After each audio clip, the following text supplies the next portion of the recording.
there's two things I just want to touch on just before I let you go. Obviously, you would have seen the news on Saturday night about the racial abuse towards Lee Chin in that challenge game between Tipperary and Wexford. So I'll just read out a couple of bits on it and we might just chat briefly about it. Tipperary GAA have condemned the racial abuse of Wexford star Lee Chin that brought a premature end to the county's senior hurling challenge game in Carrigan-Shore this afternoon. The match which was in its closing stages, was called to a halt by referee John Keenan after he was fully informed of the incident and will now be subject to a full investigation. In a statement released tonight, Tipperary GAA said, the Tipperary senior hurlers played Wexford this afternoon in a senior hurling challenge game hosted by Carrick Swan Club.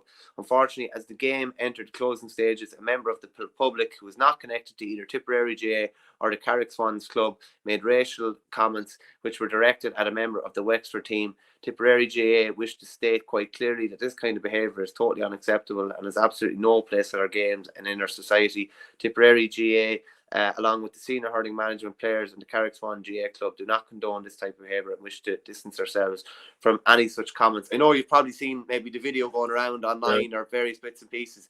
Just like, unfortunately, this is one person. I will say that, and it's not.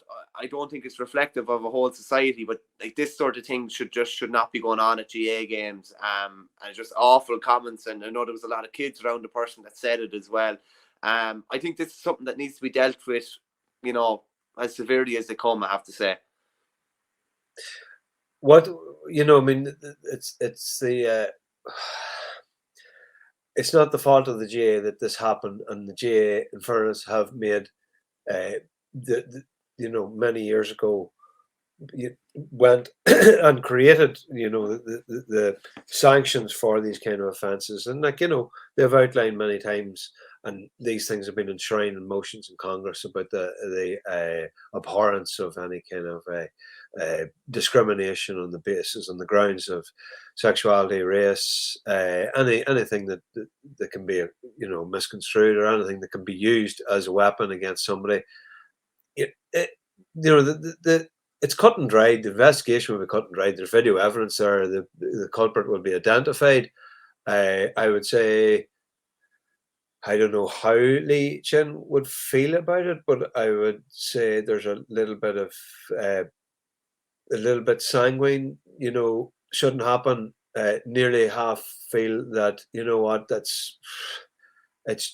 wouldn't deeply affect him.